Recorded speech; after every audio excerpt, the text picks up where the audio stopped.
What have you made very quickly of the start to the season, Gary? Scruffy. Yeah, very scruffy. I mean, up and down, inconsistent, injuries, lots of things going wrong on the pitch, lots of things going wrong off the pitch.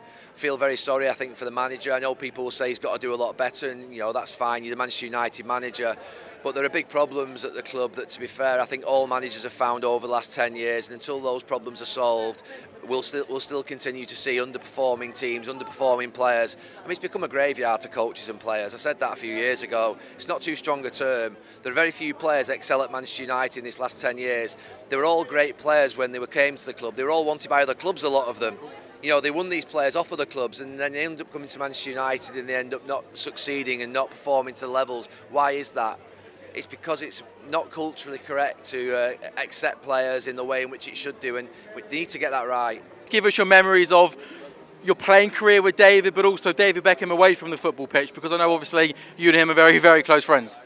Yeah, I mean, I have to say I watched these 4 episodes of this documentary series, and sometimes when I'm watching or reading back about a player that I played with, it feels like a dilution of what I really experienced. But some of the things that I've seen in these 4 things, the personal touches with Victoria and the family are amazing.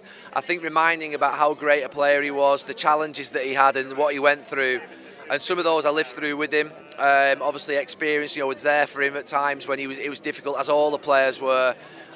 He was an exceptional football player, and the one thing that's special about him most is his work ethic. For him to be where he is today is because of his work ethic and his ambition and his desire to do the right things every single day.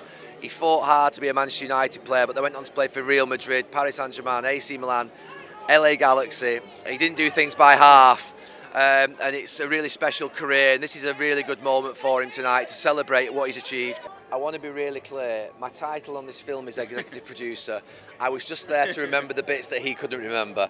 No, honestly, I'm not executive producer. Because I'd spent a lot of time going through the football stuff with them, the chronological order of everything that happened. And to be fair, there was about 7 or 8 years we were inseparable. We sat next to each other on the coach to every trip. We roomed with each other until, to be fair, he was too tidy and lit candles and put pictures upside of the bed, and I couldn't do that, so I had to go and room with my brother.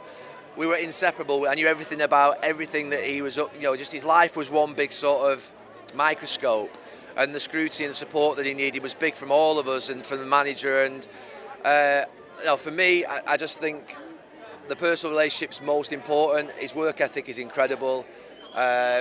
And this is a good celebration of his career and people seeing what he's achieved. We were all brothers at the club. My brother was actually there.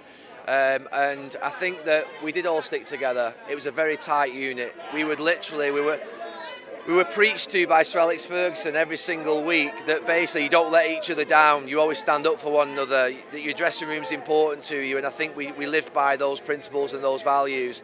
And that wasn't just if we were best friends like obviously David and myself, it was every player in that dressing room. And David needed that more than anybody at times, particularly after '98, which was brutal for him and brutal for everybody.